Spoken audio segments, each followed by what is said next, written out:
অনেকদিন আগের কথা।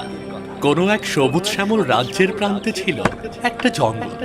সেই জঙ্গলের ভেতরে একটি কুঁড়ে ঘরে বাস করত এক কাঠুরিয়া ও তার একমাত্র সুন্দরী কন্যা মেঘমালা। মেঘমালা যেমন ছিল রূপবতী, তেমনি জ্ঞানের দিক থেকেও অনেক এগিয়ে। বাবা, অনেক বেলা হয়ে গেছে, আর কত কাজ করবে? খাবে না বাবা? হ্যাঁ রে মা, হ্যাঁ, খেতে তো হবে। না খেয়ে কি আর কাজ করা যায়? এই তো এই কাঠ কাটা হয়ে গেছে, এখন খেয়ে দে, আবার জঙ্গলের ভেতরে কাঠ কাটতে যাব।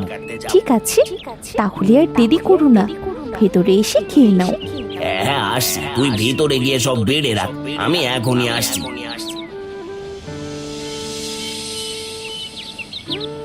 পাগল মেয়ে একটা, সব সময় বাবার খেয়াল রাখি। মেয়েটা না থাকলে আমার যে কি হতো।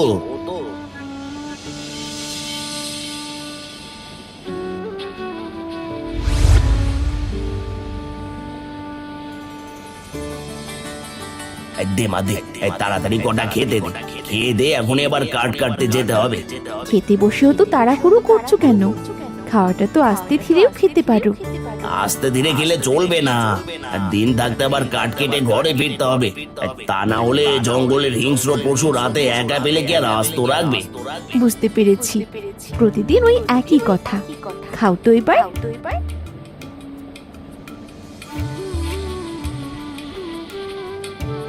মারে, তোর মা মরার পর দিন থেকে সারাদিন তোকে অনেক কষ্ট করতে হয়। কিসের কষ্ট? শুধু রান্না করা আর কাপড় চোপড় ধোয়া, এতে আবার কষ্ট কিসের? কষ্ট তো তুমি করো বাবা, সারাদিন কাঠ কেটে সেগুলো আবার মাথায় নিয়ে বিক্রি করো গিয়ে। কিন্তু এগুলো তো মেয়েদের বাপের বাড়িতে থেকে কারোর কথা না, এগুলো শ্বশুর বাড়ি গিয়ে করতে হয়। এখন একটা ভালো ছেলে দেখে তোর বিয়ে দিতে পারলে তবে আমি একটু শান্তি পাই। আমাকে বিয়ে দিয়ে পরের বাড়ি পাঠালে তোমার কি হবে? তোমাকে কি দেখবে? আর ওইসব বিয়েটা আমি করব না। তাই বললে কি হয়? মেয়েদের তো শ্বশুর বাড়ি যেতেই হবে। খবরদার বাবা, আমার বিয়ের কথা একদম বলবে না। আমি বিয়ে করব না, আমি তোমাকে ছাড়া থাকতে পারবো না বাবা। আর ঠিক আছে ঠিক আছে, আর বলবো না, আমার খাওয়া হয়ে গেছে, এবার আমি তাহলে আসি। ঠিক আছে যাও, কিন্তু দিন থাকতেই ফিরে এসো। হ্যাঁ হ্যাঁ, দিন থাকতেই ফিরে আসবো।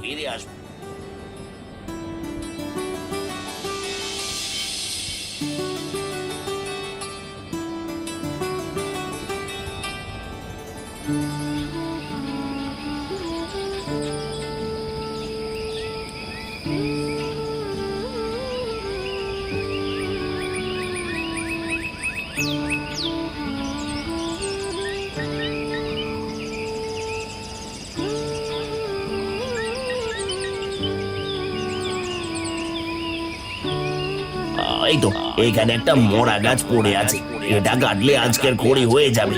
এটাই কেটে নিয়ে যাই।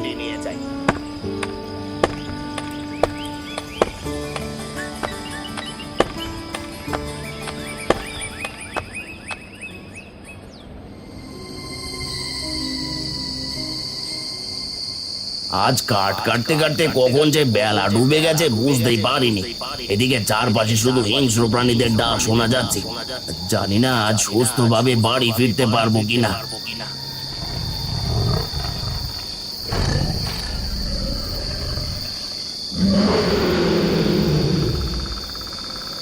ওরে বাবা, এ তো বাঘ।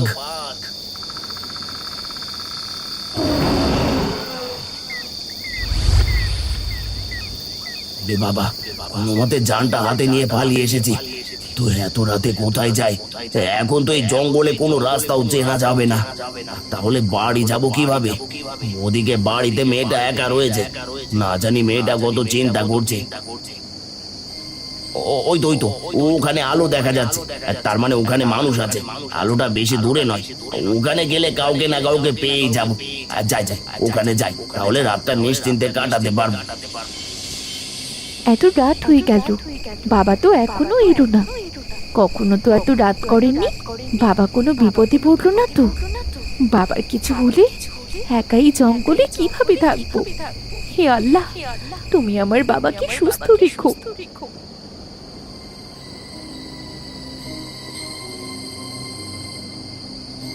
এ তো দেখছি রাজপ্রাসাদ। তার মানে এই রাজপ্রাসাদ থেকে আলো দেখা গেছে। যাই হোক, বাঁচতে হলে ভিতরে যেতেই হবে। এই যে শুনছেন, কেউ কে আছেন? এই দরজাটা একটু খুলুন, খুব বিপদে পড়েছি। দরজাটা খুলুন, কেউ কে আছেন? কাউকে তো দেখতে পাচ্ছি না। তার মানে দরজাটা খোলাই ছিল। আর যাই, আগে ভেতরে যাই। ভিতরে যেহেতু আলো জ্বলছে, তার মানে ভেতরে কেউ না কেউ তো আছে।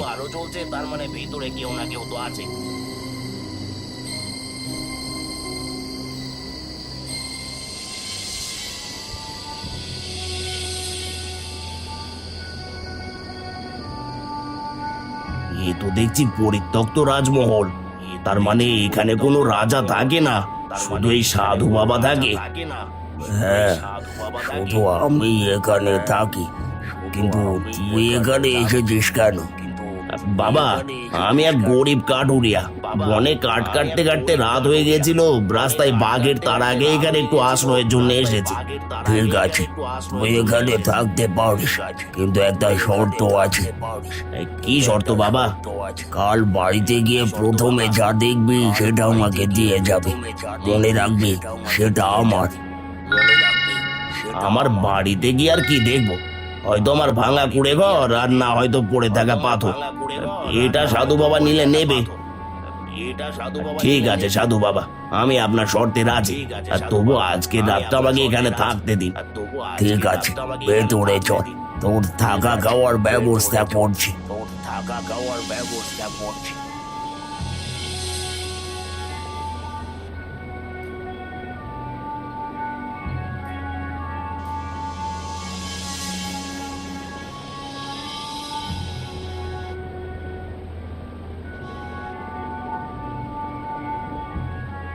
এগুলো খেয়ে আজকে রাতটা এখানে কাটিয়ে সকাল হলে সোজা বাড়ি চলে যাবে। কাল বাড়িতে গিয়ে প্রথমে যা দেখবি সেটাই আমাকে দিয়ে যাবে। তা না হলে সেই জিনিস অভিশপ্ত হয়ে যাবে। ঠিক আছে সাধু বাবা। ঠিক আছে সাধু বাবা।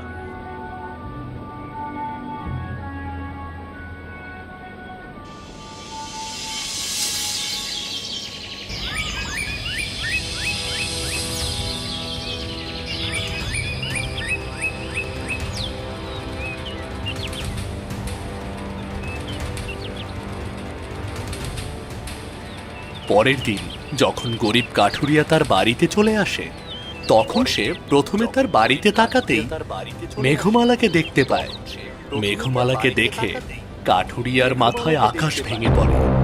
সঙ্গে সঙ্গে কাঠুরিয়া কান্না করতে শুরু করে। হায় হায় হায়, এ আমার কি সর্বনাশ হলো! আমার কি সর্বনাশ হলো গো! আমি কেন প্রথমে আমার মেয়েকে দেখতে পেলাম? হায় হায় হায়, আমার এ কি সর্বনাশ হলো! বাবা, কি সর্বনাশ হয়েছে? এভাবে কাঁদছো কেন? তুমি সারা রাত কোথায় ছিলে বাবা?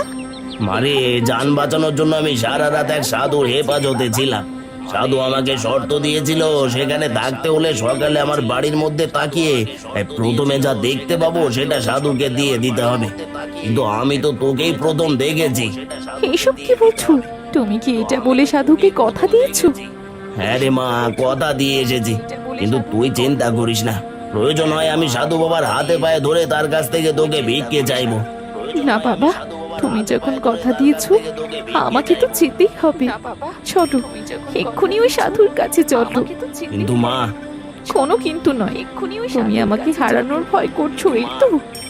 তিনি যদি সত্যিকারের সাধু হয়ে থাকে তাহলে সে কোনো দিন আমার ক্ষতি করবে না। চলো বাবা। ঠিক আছে, তাহলে চল। চলো বাবা। ঠিক আছে, তাহলে চল।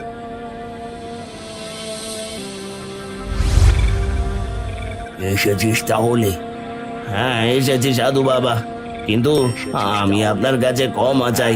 আপনি বলেছিলেন আমার বাড়িতে গিয়ে প্রথমে চোখের সামনে যা দেখতে পাবো সেটা আপনাকে দিয়ে দিতে হবে। কিন্তু আমি প্রথমে আমার মেয়েকে দেখতে পেয়েছি, আর আমার একমাত্র মেয়েকে আমি দিতে চাই না। আপনি আমায় ক্ষমা করুন। তা বললে তো হবে না, তুই আমাকে কথা দিয়েছিস। এখন যদি কথা না রাখিস তাহলে তোর বড় ক্ষতি হয়ে যাবে। তুই তোর মেয়েকে একেবারে চিরতরের জন্য হারিয়ে ফেলবি। না সাধু বাবা, না। আমার বাবা যখন আপনাকে কথা দিয়েছে তাই আমি তার কথা রাখবো।